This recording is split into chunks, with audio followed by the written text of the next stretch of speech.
Isang gabi si Karen at Junjun, magkapatid na mahilig sa tsokolate, ay nakakita ng isang natirang chocolate bar sa kusina. Alam nilang walang natitira pang iba, kaya nagsimula na ang maliit na diskusyon. Akin na yan, Junjun. Ako ang unang nakakita. Ano? Ako ang mas matanda, kaya mas deserve ko yan. Pero mas mabait ako ngayong araw. Ako ang tumulong kay nanay maglinis ng bahay. Naisip ni Junjun ang isang paraan para magmukhang patas, pero clever. Ganito na lang, Karen. Bibigyan kita ng option, hatiin natin, pero ako ang unang pipili, o ako ang magbibigay sa'yo ng buong chocolate pero may kapalit. Ano namang kapalit? Ibibigay ko ang buong chocolate sa'yo, basta ikaw ang gagawa ng lahat ng gawaing bahay bukas. Natahimik si Karen, nag-iisip.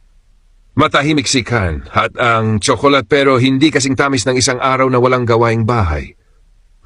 Okay, hati na lang tayo. Ikaw na ang unang